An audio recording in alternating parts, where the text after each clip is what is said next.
Good afternoon, this beautiful day in June, and we are very happy to be here. And I am very happy to call this meeting to order. And with that said, I am going to call on Ms. Sawyer to do a roll call for us. Ms. Sharon Morton, I am here. Ms. Pam Pereza, Here. Mr. Rodney Walton, Here. Mr. Daniel Spence, Here. Dr. Sheila Williams, Here. Mr. George Archuleta, Right here. and Ms. Virginia Houston. Present. Everyone is accounted for. Thank you. Thank you. Ms. Houston, will you share the ethics awareness statement with us, please? Yes, I will. I just had it, so it has to be here. Okay.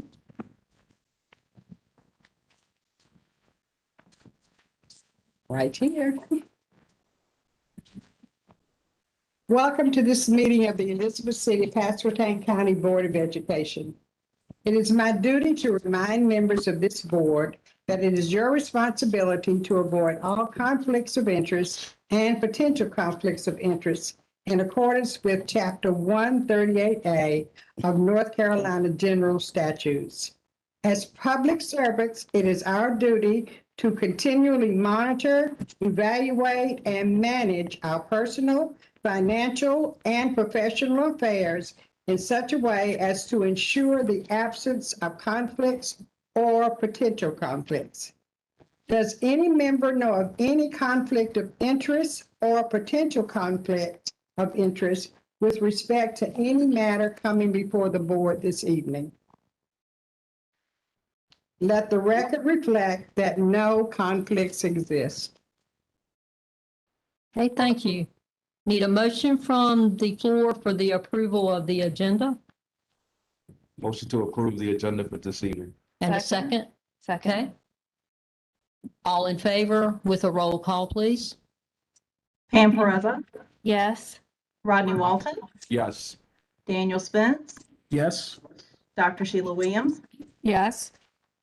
Mr. George Archuleta, Yes. and Virginia Houston. Yes. Thank you. It carries.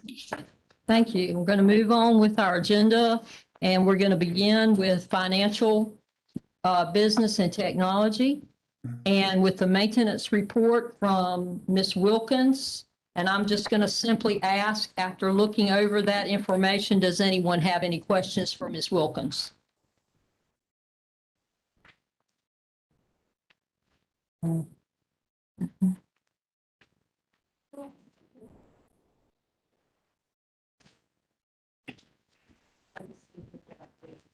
I have one question, Ms. Wilkins, about the capital project that's listed for HL Trig. Is Yes, ma'am. is that on schedule? Everything's good with that, right? Ms. Wilkins, we can't hear you. I'm sorry. They're waiting on a final inspection from the city, but it is complete. Okay, thank you. Thank you very Yes, much. ma'am. All Yes, right, ma'am. any other comments, questions? Ms. Wilkins, do you have anything you want to share at this time? Nope. Okay, Only that we've been working with the summer cleaning. They finished EC Middle and North Side. So if you get a chance to go out and view the schools after they've been cleaned, please do so. They've done an excellent job. I did see some of the pictures that you shared of the custodial staff. And I do concur with what you said. We do have a phenomenal custodial staff, and they do an excellent job. So I really would like to commend them for everything that they do and commend you as well. So thank you. All right, we're going to move on. Thank you, Ms. Wilkins. We're going to move on to, someone had a hold on. Oh, okay, I'm sorry. But no, you're fine. Real quick on what you said to stop by the school. Are we allowed to stop by the schools now or still not yet? Well, because the schools that have summer schools, they're waiting to do those. She's talking about the schools that they are pretty much are cleared. Are we allowed to go in there now? Because I thought we couldn't go into some schools Right, without. because it was a limited visitor, Mhm. but the staffs are not in. I mean, like the teachers are not there. So I think it would be okay if you stopped Okay. in. Okay, cool. I just want to make sure I don't want Yeah. to do anything out of order. So that's just the schools that are empty of staff and. Right, right. The staff's not there though, so really you're only gonna look at the outside, correct? No, you can go in. If you want to see how they clean the buildings, I guess is what she was saying. Yeah. Okay, any other comments, questions? All right, let's move on to Ms. Haynes, our Chief Finance Officer. She's got several things to share. Chair Warden, Vice Chair, President, Board members, good evening. So Finance has 3 items we're requesting approval for tonight to be placed on consent agenda, and 3 items we'd like to request approval for. The items to be placed on consent agenda include FBT 02, which is the payroll calendar for the coming year. FBT 06, resolution for sale of the previously surplus bookmobile. And FBT 07, the fundraiser list. Are there any questions about any of these items?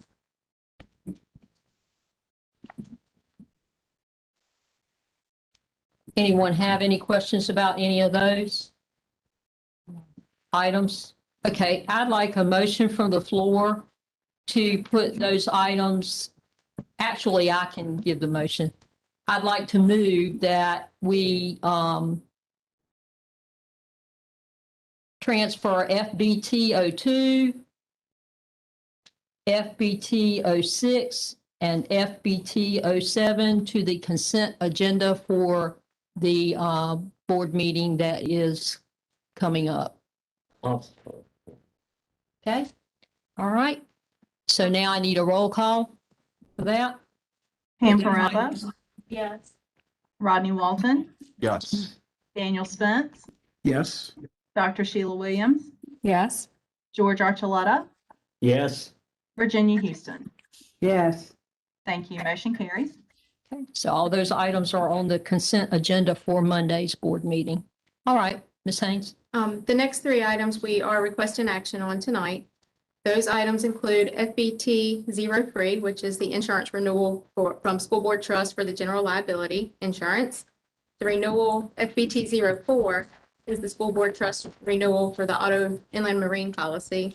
And then FBT 05 is the Serenic software renewal. That's our finance software. We've included 2 pieces of information in your packet. The first one is the price for a 1-year renewal. And to renew for 1 year, it's $15 per ADM. So that's the invoice that you've seen. And then behind that is a request to actually renew for 3 years, which reduces the price to $550 per ADM. So we are requesting approval to sign the 3-year renewal. Okay, so you want approval to sign the 3-year audit, 3-year renewal for the software. Yes, ma'am. Okay. Are there any questions, comments about any of those items? The motion that we approve the FBC 03, FBC 04, which is the renewal and the insurance. And the renewal of the FBT 05, which is the software. For the 3-year renewal? I'll second that. Okay. Any questions or concerns, discussion on those items? Okay, we need a vote on those then, Ms. Sawyer. Pam Perezza, Yes. Rodney Walton, Yes. Daniel Spence, Yes. Dr. Sheila Williams, Yes. George Archuleta, Yes, and Virginia Houston. yes. Thank you. Motion carries. Okay, that does it for the Finance Committee. And Ms. Haynes, thank you very, very much. Thank you. All right, we're going to move on to personalized education. Ms. Perezza. Okay. First, I'll do that in the desk or maybe present about in chapter enhancements. So first, we have the virtual learning plan.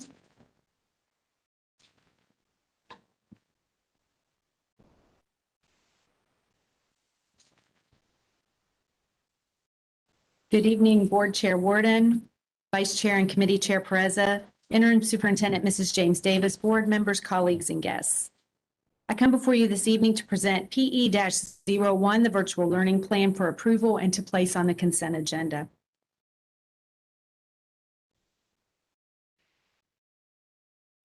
At the board retreat in April, I presented the virtual plan recommended by the steering committee. This plan reflects a small strategic and intentional pilot. The pilot would allow the district to provide virtual learning for a small group of students at the middle school level. This pilot would be embedded in each existing middle school and would use a cohort model where 25 students at each grade level would be served in the virtual world, 75 at each middle school then, and 150 total students. The core instruction would be taught by the teacher at ECMS or River Road Middle School. The teacher will teach from his or her classroom with the student at home. The core teacher would teach one virtual class period with only virtual students. The rest of the students the teacher would teach would be in-person instruction. The virtual cohort of students would move through the core classes together. There would be a process involved. We would have student applications. We would collect those student applications.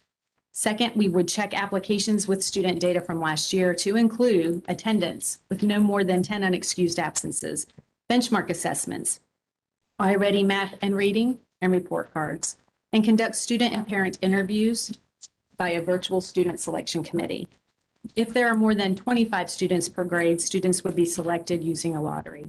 Additionally, there would be established expectations that would be clear for the students, parents, and staff that were clearly communicated and agreed upon. We want virtual to be an opportunity to sign up, but not drop off the radar. You have the application that we would use and the expectations for the parents, students, and staff. This is an example on the slide of a sixth grade schedule and what it could look like. Where you would, if you look, you can see where a teacher would teach a core class. So here's English language arts, and you see where they would teach a virtual class, and then the rest of their classes would be in person. And this, when we look across the line, you can see where the virtual cohort would move through those core classes. By starting small, we can identify those students who did well academically and successfully in remote learning, and we can also target the teachers that did a really good job at that as well. I also wanted to note the two pieces of legislation that are there before you, Senate Bill 654 and House Bill 644.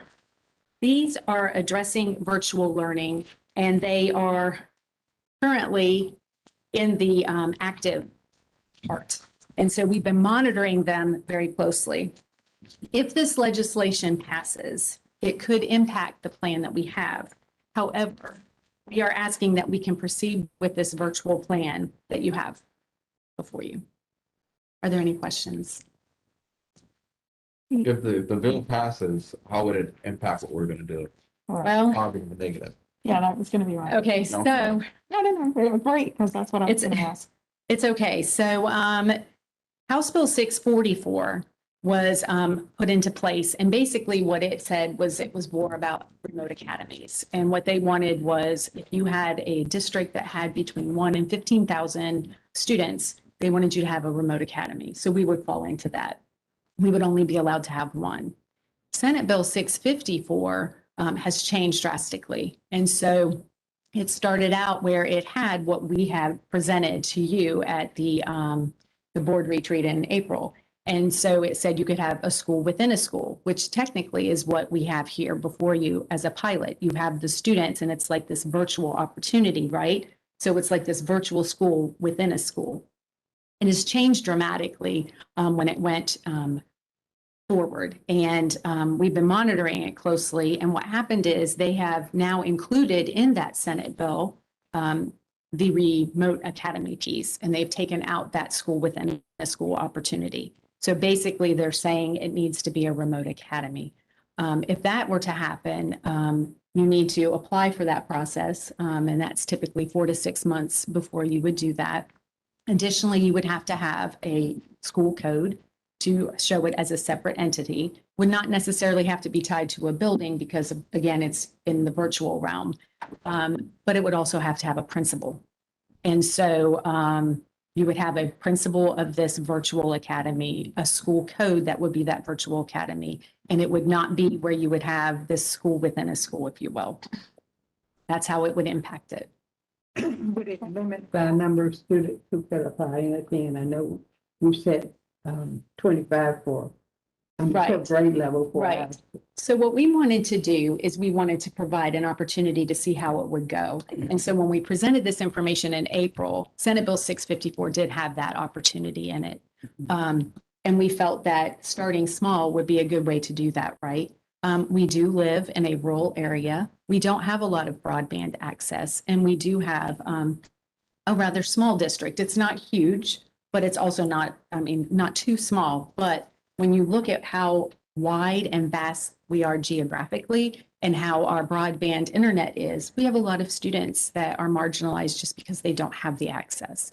And so if we want to be equitable, we thought starting out small, looking at those students that were in attendance, were they not attending? Was it because they didn't have connectivity?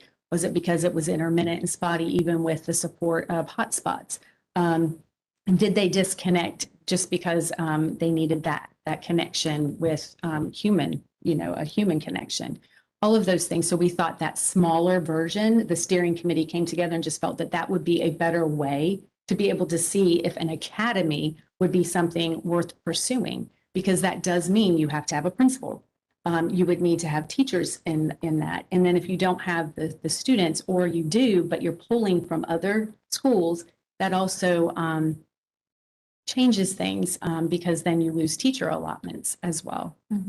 So that's what I was asking, whether or not either of those bills would affect the option. So It would, yes, ma'am. Okay. But just a clarification, Yes. you really wouldn't lose the teacher allotment. You may No. lose it from a building because it's now Correct. going to Correct. that virtual school. Correct. The district wouldn't lose it. No, but the schools. Would it still be under the umbrella of the ECPPS district?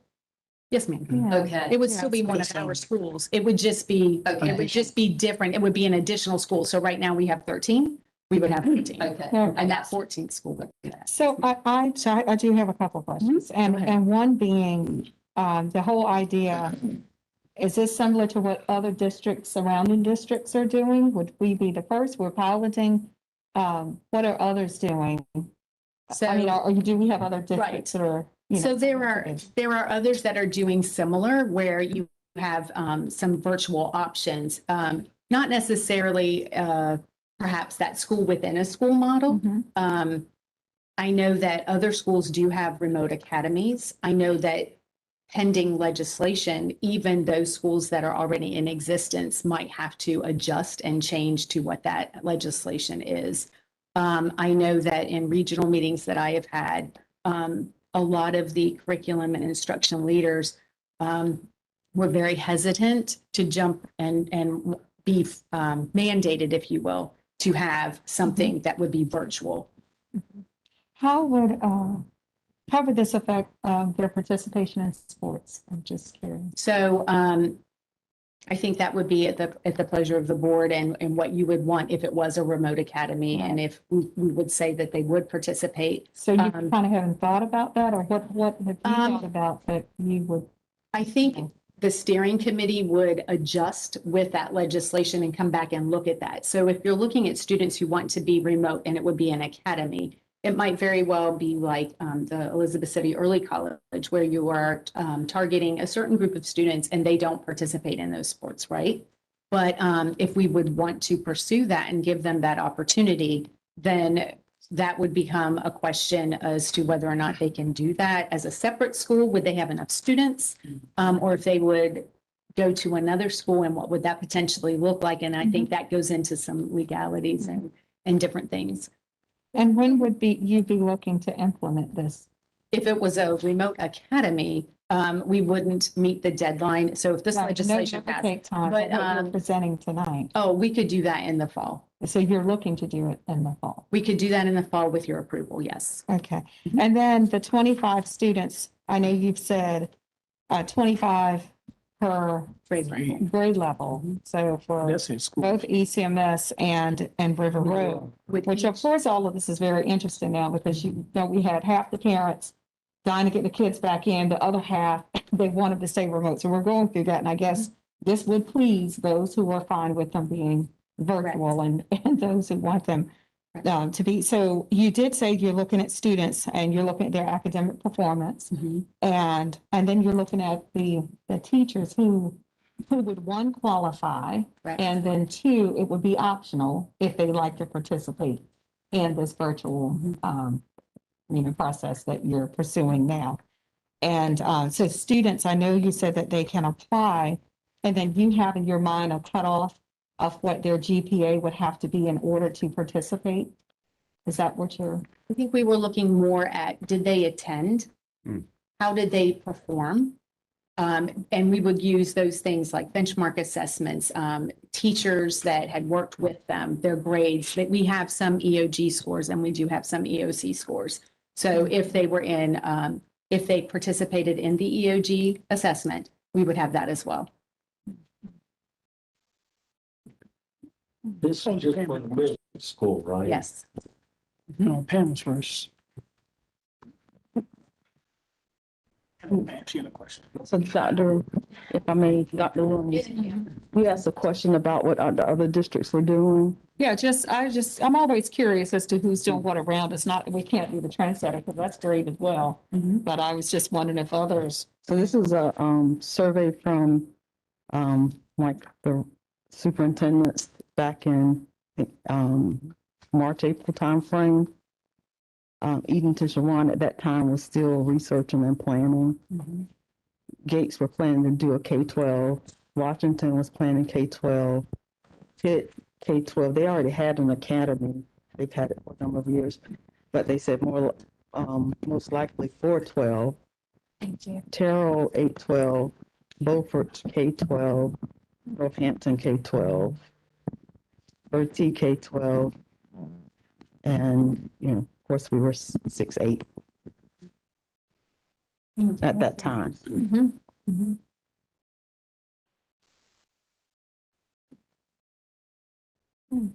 I had two questions.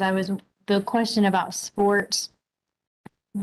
Isn't there a rule that if it was a separate school, that the ADM would count towards something to do with ADM of the school? If they if you allowed them, their ADM would have to count towards the school that you allowed them to play sports with.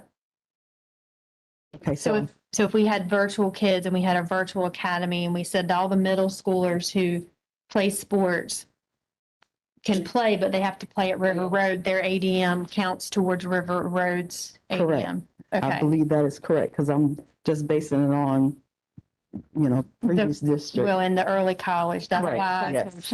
Because Yes. they're both Pasquotank and Northeastern. Correct. If we allowed them, their ADM has to be assigned to one of the high schools if we allow them to play sports at our district.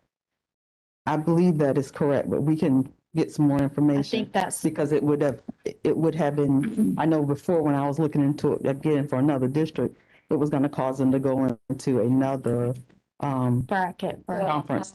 Mhm. And that's what they Because of talked the about at size. the school board association one time with the early colleges and things like that. Q Tucker was saying that you have to assign that ADM to that school and it could affect their Take them to, like yeah. a 1A or 2A or something, if it's big enough. My other question was, the staff, and will they be given an option? Will they be assigned? Because what if you don't have enough staff who want to do both So virtual and in person? So what we did is after we had the board retreat, I reached out to both Principal Fonville and Principal Moore. And I said, this is something that we are looking into. And I said, would you have teachers that you felt would be strong in this and would they be interested? And so they have had communication with their teachers to see, and they have identified some teachers that were, that did a good job, and they have a recommended list. Okay, so there are enough who are willing or want to Yes. do, or willing to do both. Yes, ma'am. So And Just real quick, and I might have missed it in the talking. So tell me again, why are we doing this program? Because, So, go ahead. no, go I ahead. know we initially did it because of COVID and all that. So we're doing it now because, That was gonna be my question. So let me just, because I think this will help. So I was thinking, that's what I was about to ask you, Ms. James Davis. When was the survey done? April. Of this year? Okay, so it's done, so it has been in the COVID time. So that's what I was thinking, because you feel this process has gone well, and I know this opportunity has been out there and has been presented, is that what, kind of pushed you to say, let's consider this? That's what that was gonna be my question, saying. Right. So this is not a me decision, always a we decision. Well, I as a don't mean, district. when I Right. say you, But I I'm mean saying- all of you. Right. I'm quite sure it's not just your decision. So I would hope not. No. So what I'm saying is with the executive team and of course, the steering committee, there are students that did do a good job. There are a lot of students that did not. And we hear about that all the time. But there are some students that there would be a need for that. We just don't know, how many of those students. And so we thought starting small and starting at a grade level, at that middle school level where we could really do that effectively. At the high school level, there's a lot of extra classes and things that you would have to do. This would kind of allow an opportunity for us to do it with those core classes and still have those limited, if you will, elective classes to see. And so it would also help with those parents that wanted that virtual option, and not because of COVID, but just because of the convenience of that. And for those homeschool parents who didn't feel comfortable with their students coming into school, that this might also attract another population of students who would be able to have an opportunity to have that curriculum and taught by a licensed certified teacher, and still have some other opportunities that school would So your provide. sharing was partly due to you all Yes. looking at meeting the needs of parents Mhm. and And the students, yes, ma'am. And if I I may, also think there's so many, not so many, but there are a lot of parents who are using virtual options now. Mhm. And in a situation where we are losing enrollment, students who are using that option rather than the option of being a part of our school system. The first time I heard it, I thought that this was a way for the students who wanted it and for parents who wanted it and teachers to somewhat start to address that particular problem. Absolutely. So if you have, more than what you're expecting of students to apply, have you thought about a process to make sure that this is going to be fair and diverse? A Yes. fair and diverse group, if you understand what I'm saying? This is a lottery, right? Yes, it would be a lottery. So what Right. would happen is if we had, say, 50 students or 40 students, then we would do a lottery to make it equitable. Right, okay, that's important. And that's touchy because lotteries don't always make. Exactly, Right. which is what I was thinking, Don't. but it doesn't always make sure, a lottery doesn't always determine that, but, so that's why I asked, so maybe you'll keep that in mind, you all. Okay. Spence, I have another question. Yes, sir. So there's two things I heard, the remote academy, which we had missed the window for, Correct. and then the school within a school. Mhm. Now, what if one or both of these bills either pass or fails? Mhm. What would then be our recourse if we had this in place and the students were virtual, bill passes? And we're in the middle. Yes. That's a very good question that I don't have the answer for. However, I would think that if there was something that was already in place, that I don't think that they would ask us to just disrupt that, disband it within that year. Right. But I think moving forward, we would need to address it in such a way that, if it was a remote academy, then we would have to move forward with that. So if it's a 4 to 6 month window of time prior to, and that passes, say, in December or in the fall. What we could potentially do then is if we did have a large, group of students and parents that requested that or applied, then what we could do would be apply, if that would be the pleasure of the board, to move forward with a remote academy.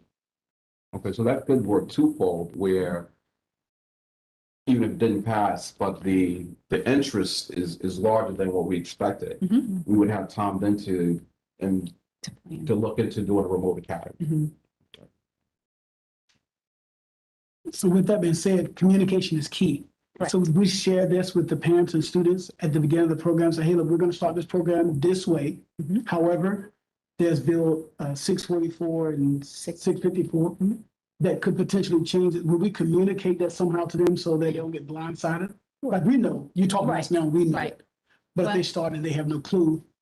And that's a very good point. And we could bring that up whenever we're doing the interviews. Yeah. So whenever we're doing the student selection process, we could definitely make sure that up front, they would have those expectations, right? But then the other thing that we would be able to communicate would be in the event that new legislation passes, then we would be able to, this is what we would be doing moving forward. And you said for the academy, we must apply.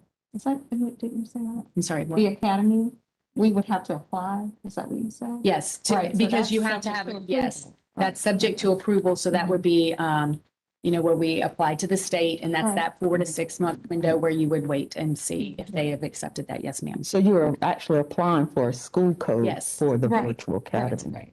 Oh, okay, just for the code. Mhm. But if you apply, you pretty much would be automatically Right, approved. but you Is that have, what you're yeah, saying? but you can't have it until you get that school Okay. code. So yeah, that would be part of that process. And then, of course, they would need to know what it is. The legislation is pretty clear as to what you would have to offer and how you would design that remote academy. Gotcha. So we would need to make sure that we met that criteria. I assume you're looking at the legislation very closely. Yes. So, what's the projection of, do you get any kind of feeling that, So I can tell you, this is Amy Spencer, but how I perceive it. So Senate Bill 654, as I said, has changed tremendously. So it started out that school within a school. Now it has language that mirrors House Bill 644 with remote academies. But additionally, it has some other things that were added on. And so it had made it over to that crossover time when you can still vote on it, right? But what they did is they added a lot of other things. So for instance, the social studies standards was added. Some things about the school calendar were added. And so just like when we learned in government class, right? Oftentimes, whenever you want something to pass, you try to piggyback some other things in there to make it happen. While it passed at the House, it did not pass at the Senate. The vote was on the 14th, so it was Monday, and they thought it was going to be conferred, but it was not. It had a 47 no vote in the Senate and 3 were absent. So I think by adding all of those things in, I think it has delayed or changed that, and that will have more conversation. So that's why I believe we could potentially move forward with what we have suggested with this virtual option, right? Because 47 and no's sounds like they have a lot of conversation to have. It's 19 pages long, Yes. the legislation is now. I made a copy just in case you all ask questions that I didn't know. Because I think they also added something in there about school grades. Yes, there's the school performance grades. There's all kinds of things. It became very lengthy. And like I said, the language changed about the remote. And if you're following anything that is coming out of Raleigh, there is a very large push to have everybody back in person and not have the virtual.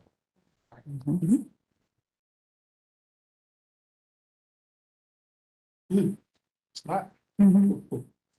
a lot. Are there any other questions for Dr. Spencer? Okay, if not, I would make a motion that we place the virtual learning plan on the consent agenda for our meeting next week. Second. All right, Dr. Williams was a second. Virginia Houston, Virginia, thank you, Ms. Houston. I couldn't hear. not a problem. Pereza, yes. Rodney Walton, Yes. Ms. Daniel Spence, Yes. Dr. Sheila Williams, Yes. George Archuleta, Yes. and Virginia Houston. Yes. Thank you. Motion carries. Okay, now we have the summer school update. So it's me again.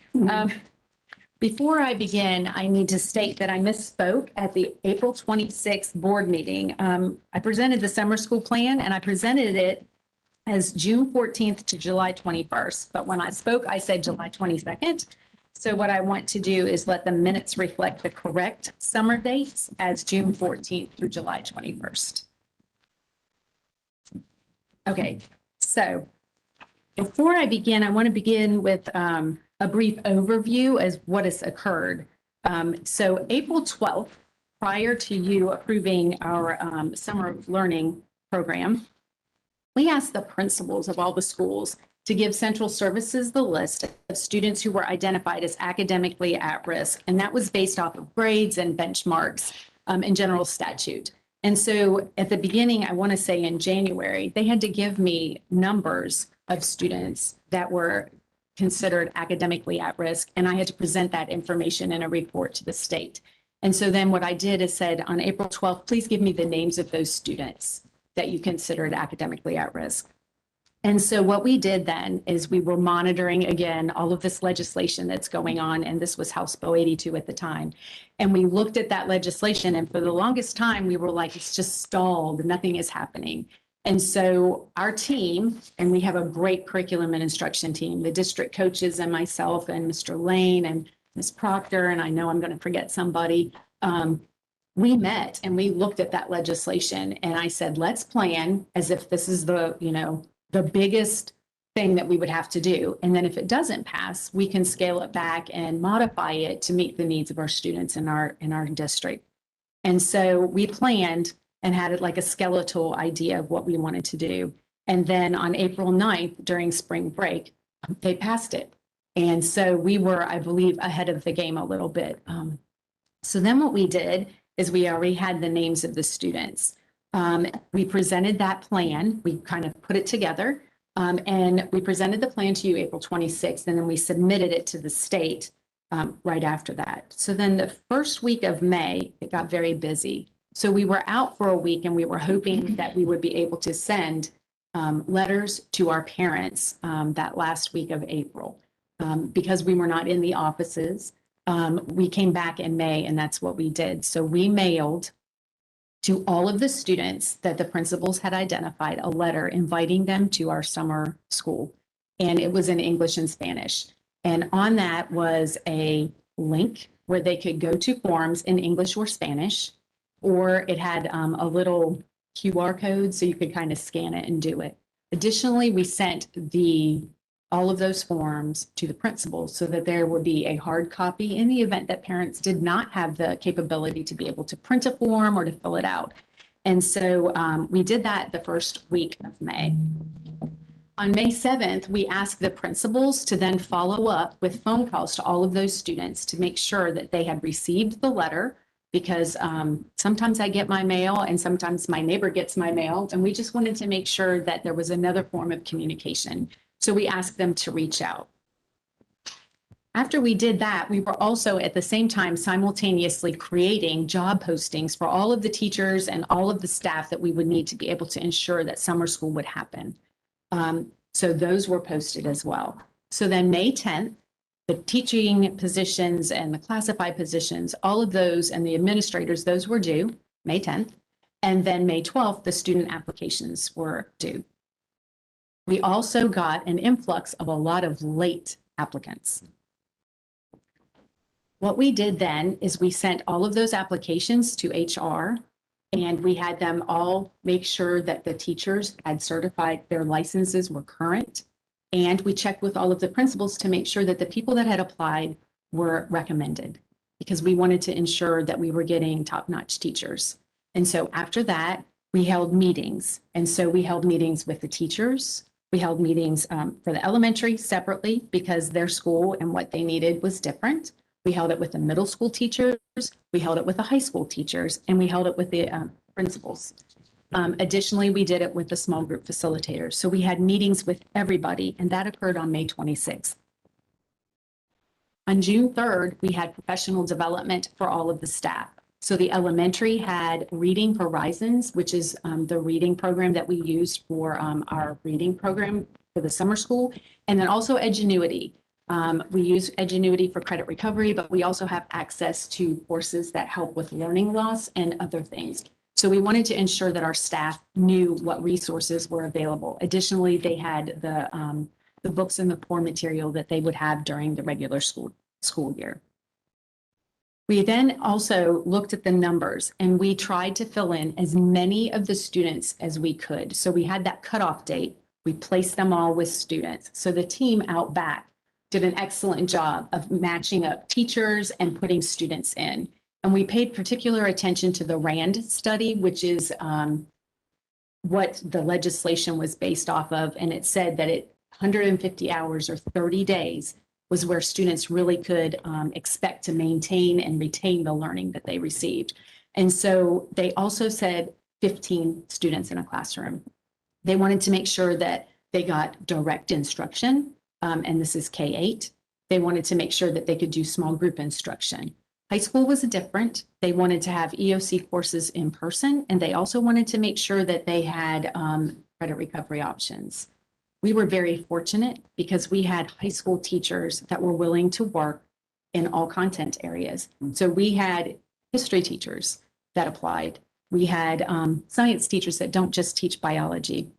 And so that provided us an opportunity to go above and beyond what the state actually asked. They said in-person instruction for EOC.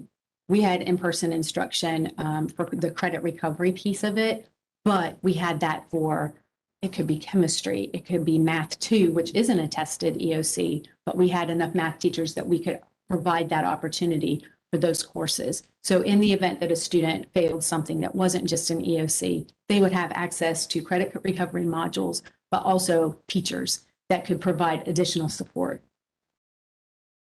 So the first week of June, we held staff meetings and parent meetings. And after we did that, June 14th was the first day of summer school. And I have to tell you, yesterday I was driving to work and I got behind a bus and I actually was excited to see kids waiting at a bus stop and getting on a bus and thinking, oh my goodness, all of this work in a month really made school happen. And so I'm going to turn the page here and you can flip to the next.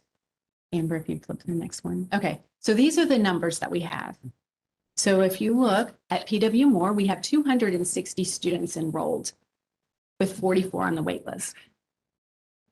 At River Road Middle School, the middle school students, we have 99 enrolled and 17 on the wait list. At Northeastern High School, 60 students and 15 on the wait list. At ECMS, we have 108 enrolled and 48 on the wait list. Pasquotank County High School, 94 and 16. Early College, 7 enrolled, 1, and then HL Trigg, we had 3 students enrolled with 0 on the wait list. So we have a total of 631 students enrolled in our summer school, and we have 141 on the wait list.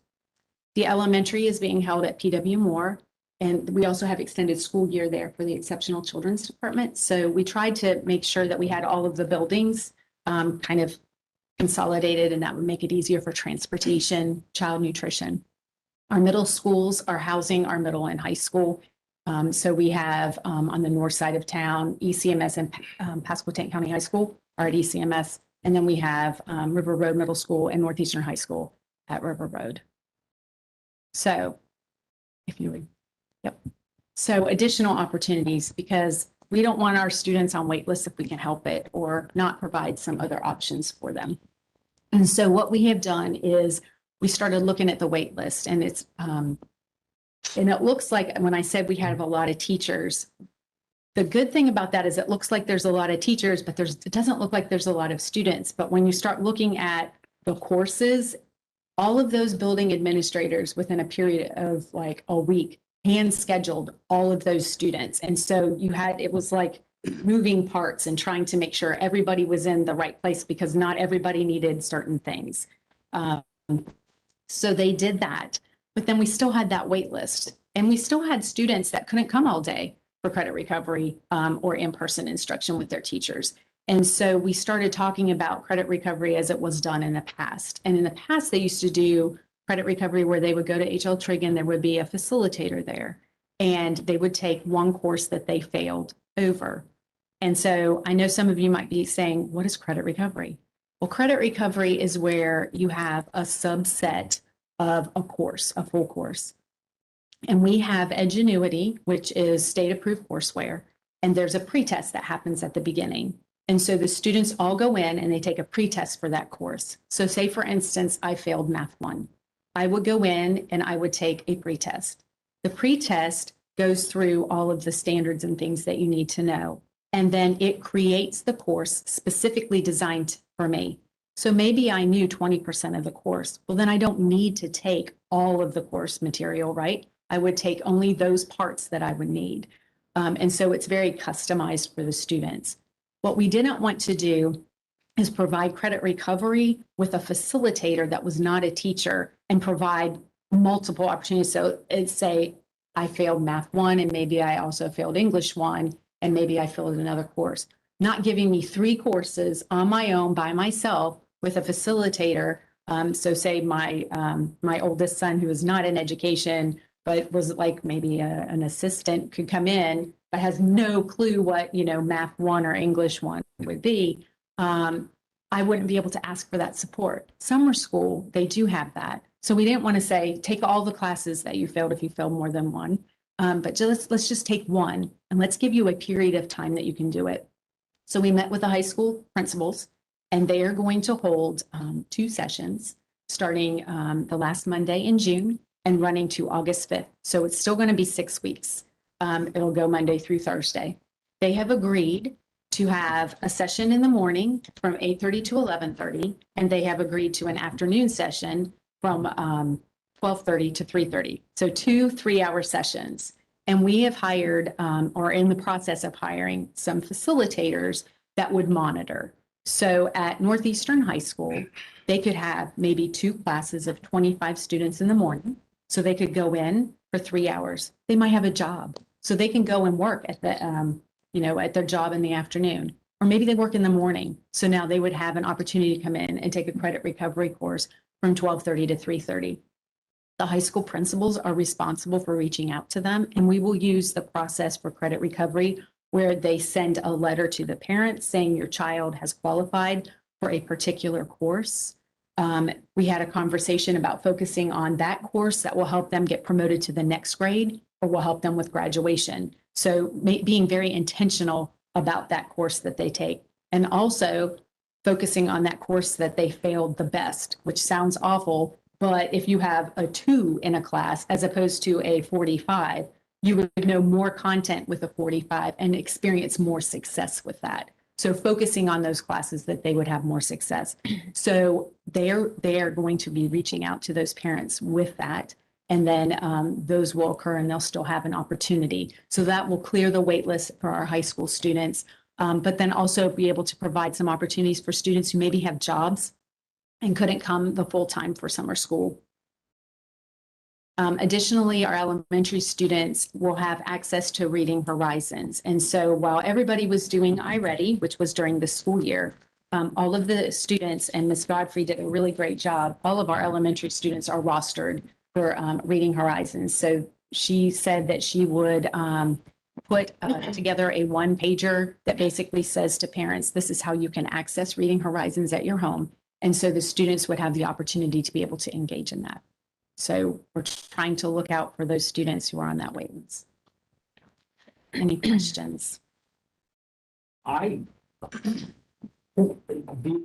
hear you right say that June 1st, by then the parents should have heard about a meeting? June 1st. Yeah.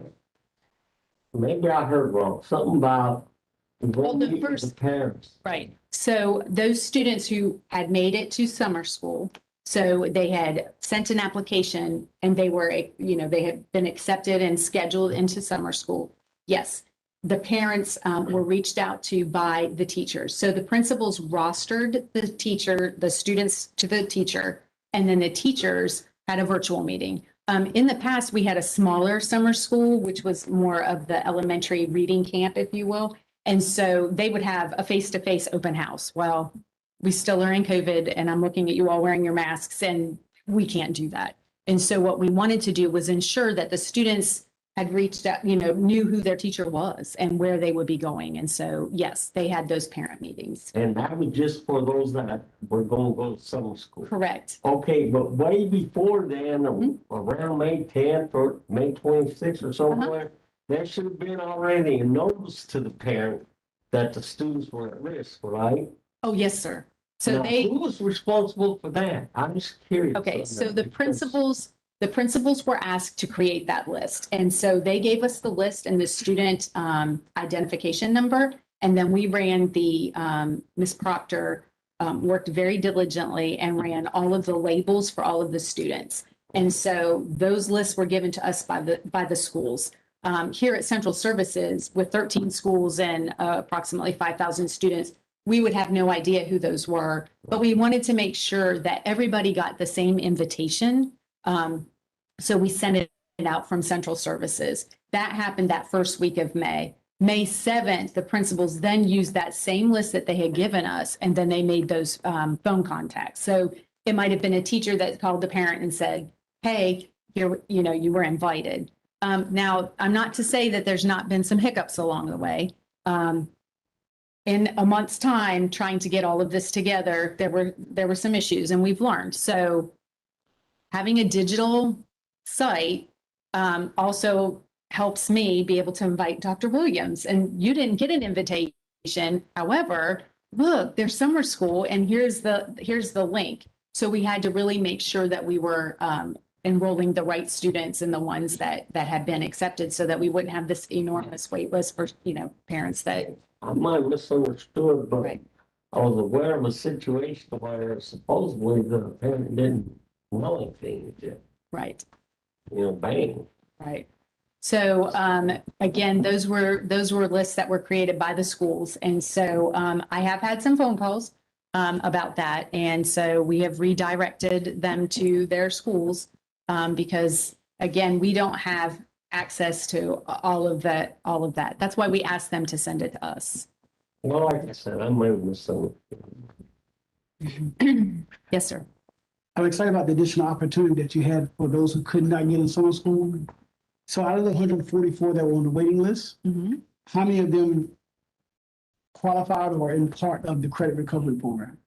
Okay, Do you know the so. number? Right, so credit recovery is at the high school level. On the So school. if you look, so you would have 15 Northeastern high school students and 16, so 30. So all of them got into the credit recovery program? They will all be invited. It's up Invited. to, I yes, got you. they're invited. Now, if That's they cool. choose not to, That's that's, That's good. So all of them were invited. Perfect. I sent out an email today that said, and we had sent out an email too, to all of the parents saying, you know, we're at full capacity and we realized that they wanted their child to go. However, if there were openings, they would hear from us by June 17th. So if they didn't hear from us, then that meant, you know, there were no more openings. We sent out to the high school students after we met with the high school principals today. I sent them an email and it just basically said, you know, we are at full capacity and there were no openings. However, there is an opportunity for you to still be able to have credit recovery, and your principals will be reaching out to you about that opportunity. So they will be doing that. Okay. Give the beginning dates on that, the dates for that again. It's the last Monday in June Okay, and until August 5th. So it's still 6 weeks. okay. So we're still providing 6 weeks of an opportunity. It's just not all day and we don't have the teachers. Right. And you said elementary is going to do the Read Horizon They will have access to that. access to that, like she talked about. Uh-huh. The middle school considered in that elementary, or are they doing something completely different? They will, and I don't know, we can provide some resources for them, but as far as like a purchase program that we had specifically for summer school, they were using some Edgenuity learning loss modules. And so we don't do the Edgenuity at home, especially for credit recovery. So if you're wondering why we're asking the students to come in, I want to be very clear that when they're at home, we don't know who's doing the work. And so if you've already failed the class, I mean, and maybe your brother is home from college and he's really smart and he sees you struggling and he might, hey, I got you, and does it, we would have no way to know that. So to make Edgenuity available, you know, at home would be difficult. So just providing some of those resources. And then we also have something that we're doing for middle school that I'll talk about in a little bit. So I'll hold my next question then. Okay. Okay, and we're reach capacity because you would have to stay within that student-teacher ratio. We were trying to stay within that student-teacher ratio, and we also did not want to overburden the teachers who came out and gave up their summer. And I'm going to be, I'm grateful. There are no words because I know how hard the teachers worked.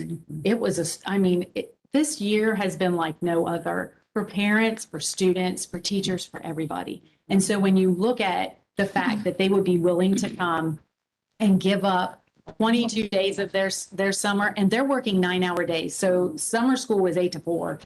They get there at 7:30, they leave at 4:30. And our administrators are doing an outstanding job. And we selected assistant principals that are in our district. Why? Because we wanted to give them the opportunity to be able to make schedules, work with transportation, and they have the building administrators there in the event that there's a question. I've talked to them, I think, every single day since we've started. And, it's been a learning experience for everybody. I talked to one at the middle school last evening, and she was like, I'm taking notes for like next year. So there's excitement. There's a lot of excitement. I received an email from a middle school teacher, and I shared it with Miss James Davis and the executive team. She was like thanking us for the opportunity to be able to do this because she was enjoying it. So that's a plus. So were there any other questions? Ms. Spence, let me ask you this question.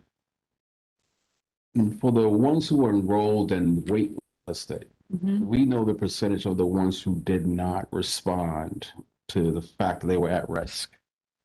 You mean how many did we mail and how many did not respond at all? Right. And then what is going to be the outcomes for that student who was offered, didn't respond, and August is going to be here before you know it. Sure. So some of those students some of them are going to be retained. And that wasn't retention based off of summer school because summer school could not be required, right? But they didn't do the work. If you missed 120 days, you missed a lot of school. If you didn't do work, there's consequences to that. However, we have something that I will bring up here in a minute that might help with it might help with our middle and high school students. Our elementary retention rates, we did have some retentions. They weren't as high as our middle and high school, so that's what we'll be presenting next.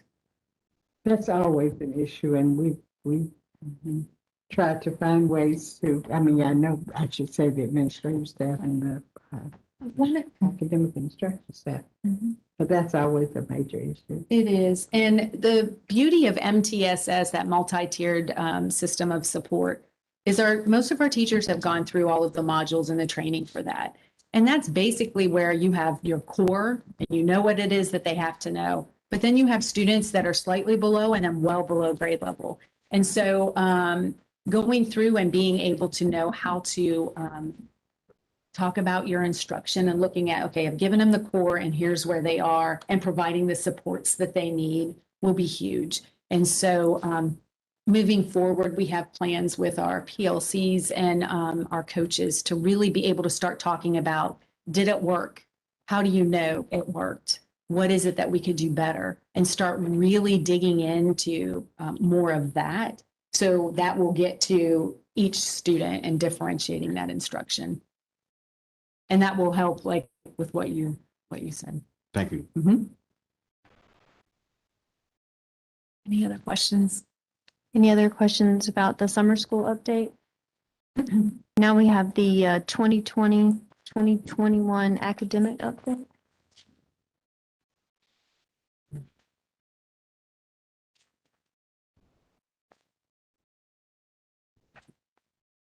That's me again. I'm sorry. And I'm trying to find the next part.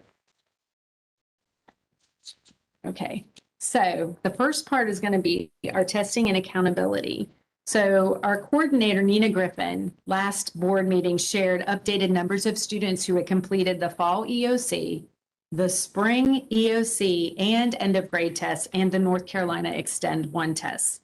Currently, the testing window is still open. So, and will not close until July 5th. So I don't have any testing results, but Nina did update her presentation to reflect the new numbers. And so we'll still know, how many tested, how many still need to test. And so, how many will be coming in before July 5th.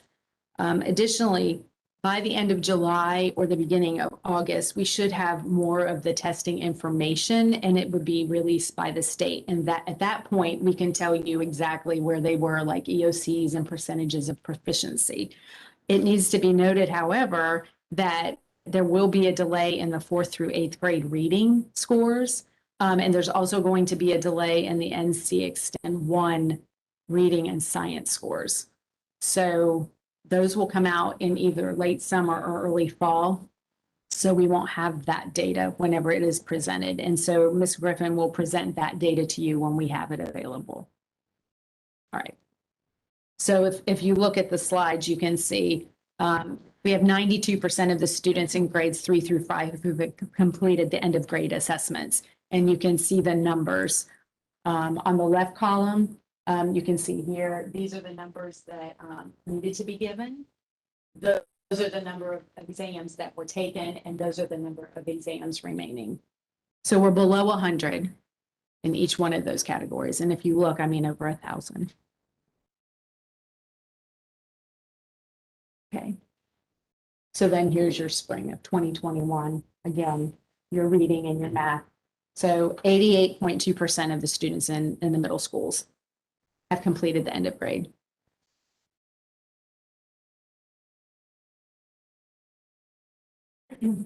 So this is fall. So this is the data from the fall semester.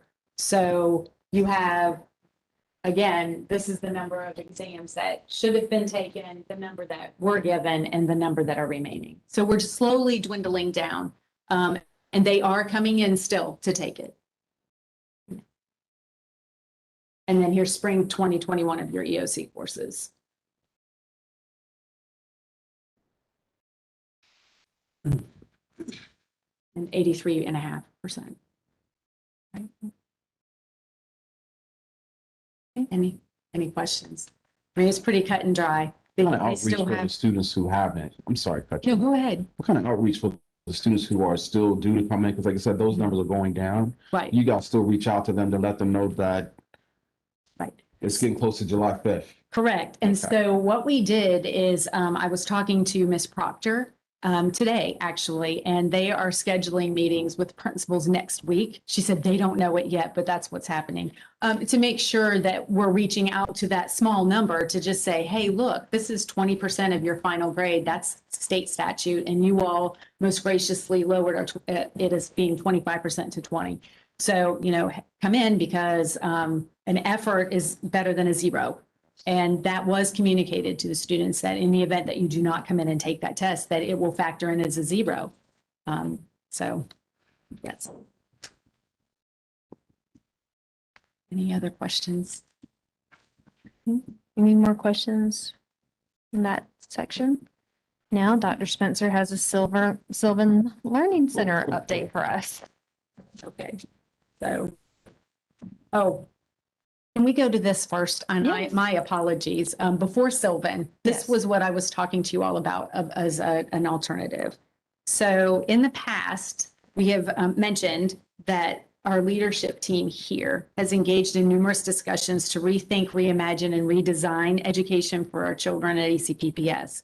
And so in those discussions, we've talked about being innovative and we've brainstormed some ideas. And so I would love to say that this was my idea and it wasn't, but it did come out from a conversation. We want to ensure an equitable education for all students and an opportunity. Some students really thrived in the remote learning, but a lot of them didn't. And at the middle and high school level, we really saw that.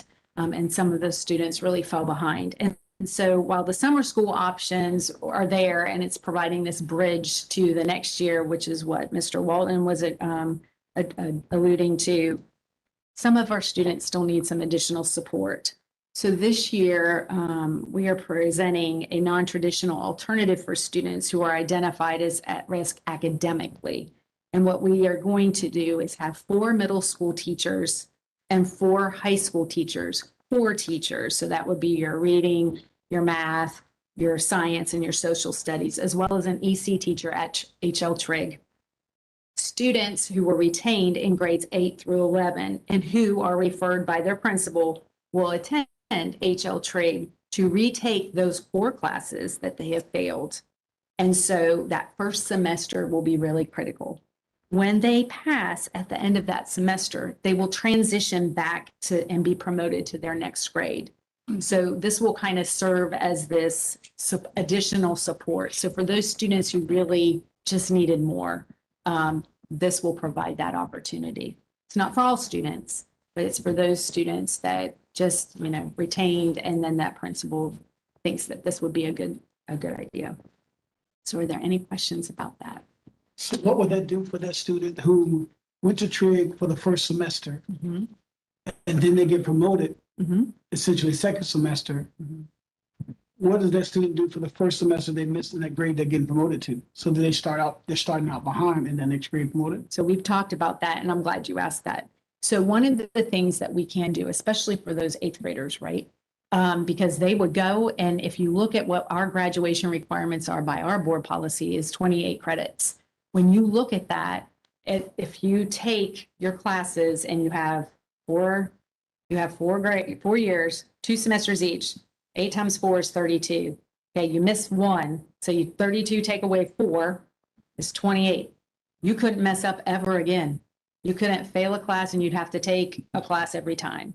So we talked about that as well. And it's like, okay, what could we do? Well, we could offer a local elective for that 8th grader, and they could take it as a, thank you. High school. She's trying to tell me I'm talking too much. You got a lot on you today.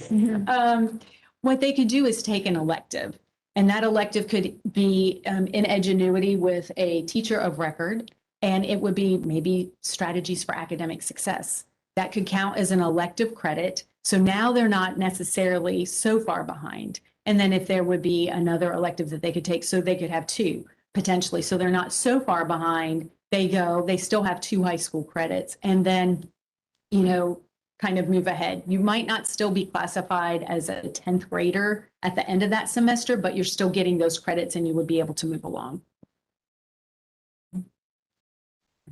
Now, what day will this start? I mean, this will start with the regular school, right? Yeah, this is just, instead of them going to, like, say, for instance, I was a River Road Middle School 8th grader, and I was retained. And summer school really wouldn't have been an option for me. Maybe I just missed too many days, and there's no way that 22 days in summer school would really make that much of an impact. So that bridge isn't for me. But to preserve some of that for those 8th graders that maybe would have to go, return back to their school, and they're older, let's put them in this environment where it's an alternative, right? And you can have that opportunity to kind of catch up, do what you need to do, buckle down, get that work done, and then move forward. Now, what would parents know when that's what their kids' option is? I mean, Right. what they. So they're working on that right now. We have the principal, Mr. Paulette, who we have had conversations with. I know that 2 of the principals already have given him a list, and then those phone conversations will start to happen.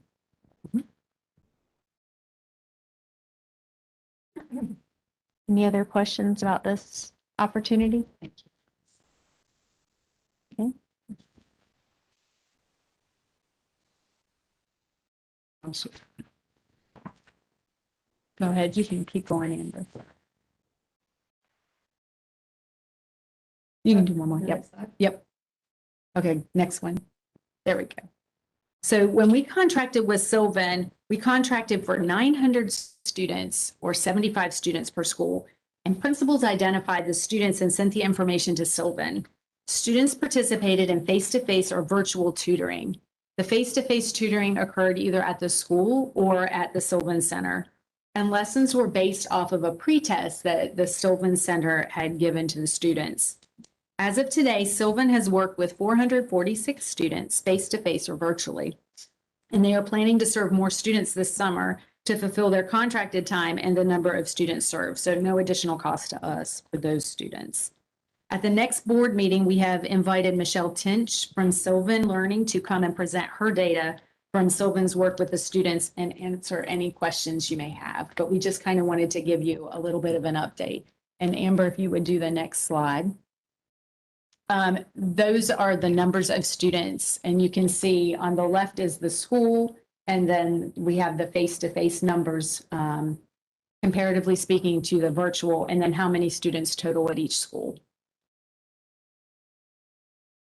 So there was a total of 387 that took advantage of the face-to-face, 58 with the virtual, and then 446 total. And you said Michelle is presenting when? We have invited her to present at your next board meeting. Okay. Any questions about the Sylvan update?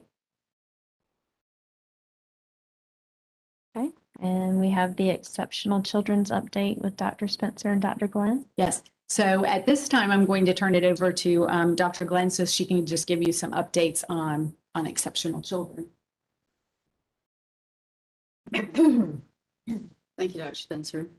It's good to see you guys in person. Good evening, Board Chairman Warden, Vice Chair and Committee Chair Pereza, board members, Superintendent James Davis, colleagues, and community members. As indicated, this is an update of the status of the Exceptional Children Program changes that we're making. To briefly review the proposed changes, our goal is to the extent possible, move students into their zone schools and reduce the time the students spend on the buses. For the middle and high schools, we're opening a class at River Road Middle School and Northeastern High School to serve students in separate classes zoned for those schools. In the elementary programs, we're moving one classroom to a more central location and restructuring other classes to get students closer to their zone schools. We did leave the option for parents to remain in the school that they were assigned to last year if they wanted to, but the stipulations were that they had to submit an application or transfer request to the superintendent's office, and they had to provide transportation. I didn't talk directly with all the parents. Letters have been sent to everyone or emails have been sent, but I did try to talk to as many parents as I possibly could. Out of all the ones I talked to, 2 were considering the option of keeping their students at their other schools, but most of them were quite happy with the changes. And there were about 40 students involved in all. In all cases, staff members and school administrators have been contacted. The next step is to send a list of students to the principals and teachers to double check that everyone is aware of all the changes. I would like to thank Renee Tamarelli again, who provided most of the information and helped determine the best options, and to Mr. Stefan Bill, who also assisted. I'll be happy to entertain any questions you may have. So staff has been notified that they might have to switch already. Yes, sir.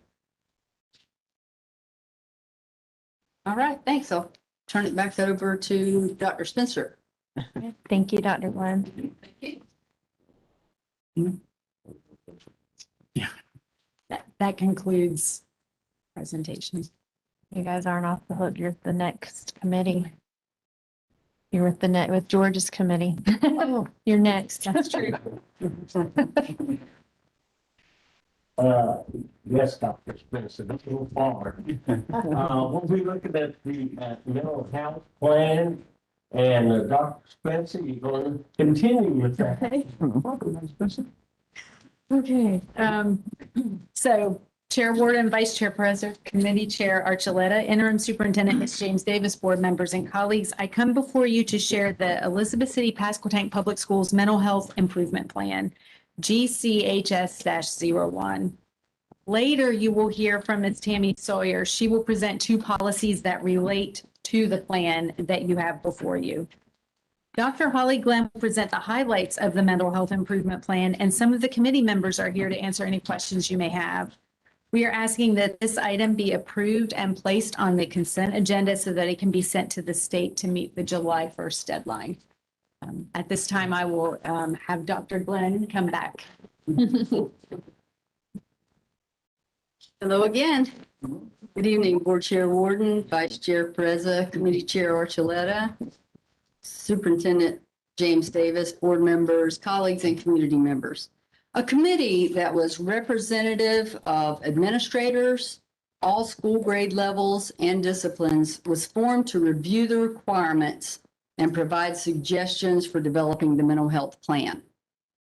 Then a smaller working committee was formed that completed the plan and presented it to the larger committee. We also had a regional consultant who reviewed the plan, provided some suggestions, and revisions were made. We began by identifying the system's strengths and needs. We found that we had many strengths, including strong alliances with area mental health organizations, an employee assistance program, an established suicide self-harm procedure, research-based programs in K through 8, Say Something anonymous reporting. Certain schools have resilience, trauma-informed and restorative practices, and school bullying prevention programs. A needs assessment was completed, and based on the assessment and the state requirements, we need to develop a comprehensive survey, adopt and implement a universal screener, develop and implement a professional development plan that includes a mental health training program for adults, create fair and equitable class routines that include welcoming rituals for students and optimistic closures, adopt a social emotional learning curriculum for the high schools. We had all that for the elementary and middle schools, but we did not have that for the high school, so that needs to be done. And develop a protocol for students re-entering after receiving acute residential mental health treatment. We're going to use the MTSS model that Dr. Spencer talked about earlier so that all students in Tier 1 will receive preventive information, suggestions that will keep them emotionally healthy. Tier 2 students will receive additional support. And then there's Tier 3 students who need intensive support, and we'll work to provide the intensive supports they need. The committee members met numerous times and spent numerous hours to develop and refine the plan.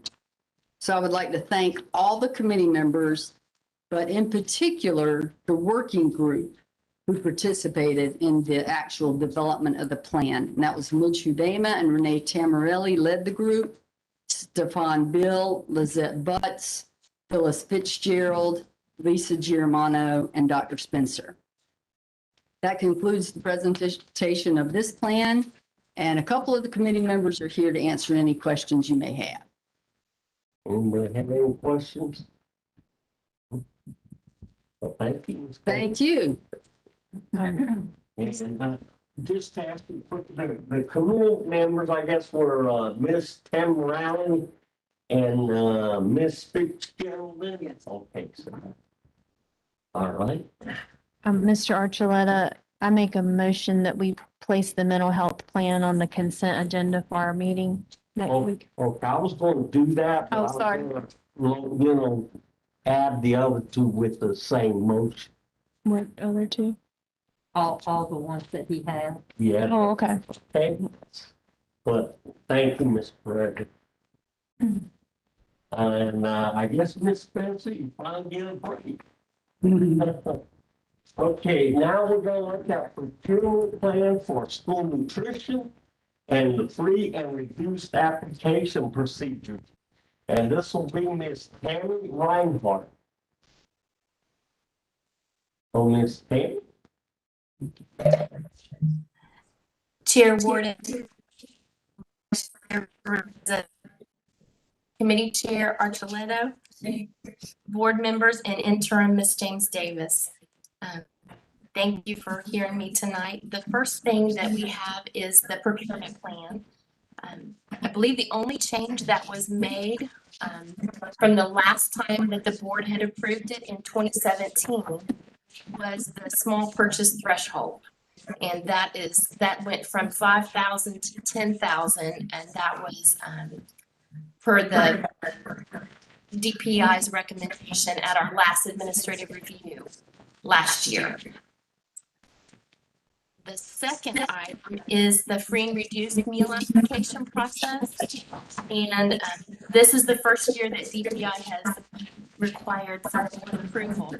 And as you know, we're CEP except for the early college. So that means all of our children receive free breakfast and lunch every day anyways. So the only applications that we do have to process or that we do process is the early college applications. Those children at the early college do eat free meals, breakfast and lunch, but they are under the universal free program. So it's a little bit different. Is there any questions? Anybody have any questions for Ms. Reinhardt? All right, thank you, Ms. Reinhardt. Appreciate it. Thank you. Have a Now, at this time, I'd like to go ahead and make a motion that placed on consent agenda is first GCHS -01 and then GCHS -02 and finally GCHS -03. Second. Okay, we got a first, we got a second. Okay, Pam Pereza, Yes. Rodney Walton, Yes.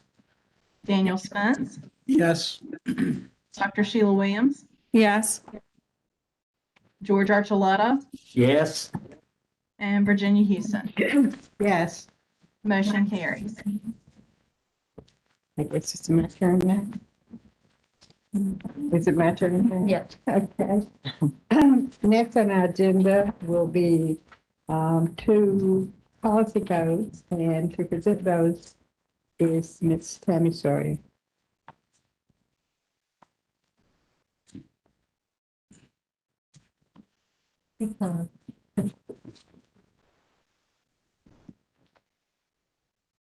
Good evening, Chair Warden, Vice Chair Pereza, Committee Chair Houston, Interim Superintendent James Davis, board members, community members, and colleagues. I come before you this evening to request the board consider approving policy updates for policy 1610-7800, professional and staff development, and policy 6120, student health services, PC01 and PC02 respectively. These policies are included in the spring 2021 policy updates that will be forthcoming. The two policies brought before you this evening are related directly to the mental health plan, also presented this evening. While the policy revisions were not required to be approved prior to July 1st, when the mental health plan is due, we wanted to have you consider approval to coincide with the new plan. Policy 1610-7800 adds a requirement for mental health training, as well as updates legal references and cross-references. Policy 6120 adds a new section to address the required mental health plan that was presented this evening. There are also updates to legal references. Both policies have been reviewed by staff in the related areas. Policy 2320, adoption of policies, allows the board to consider approval or adoption of recommended policies at a subsequent meeting. So Committee Chair Houston, with that being said, with approval from and on behalf of the superintendent, Ms. James Davis, I am requesting consideration to place the following policy updates on the consent agenda for approval on June 28th. PC01, PC02. Madam Chair, I move that PC 01-1610-7800, professional and staff development, and PC 02-6120, student health services, be placed on the consent agenda. Second. Thank you. Roll call. Pam Pereza, Yes. Rodney Walton, Yes. Daniel Spence, Yes. Dr. Sheila Williams, Yes. George Archuleta, Yes. and Virginia Houston. Yes. Motion carries. Thank you so much. Thank you.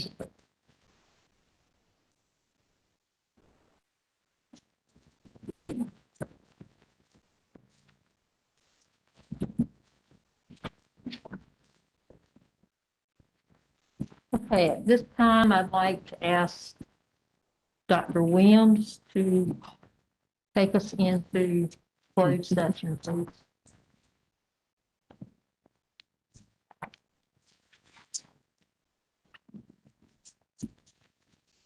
The board will go into closed session for the purpose of considering personnel actions that involve employees of this board as allowed by NC Statute 143-318-11A6. Thank you. Second. Okay, it has been moved and seconded that we go into closed session. Roll call, please, Ms. Sawyer. Pam Pereza, Yes. Rodney Walton, Yes. Daniel Spence, Yes. Dr. Sheila Williams, Yes. George Archuleta, Yes. and Virginia Houston. Yeah. Motion carries. Thank you.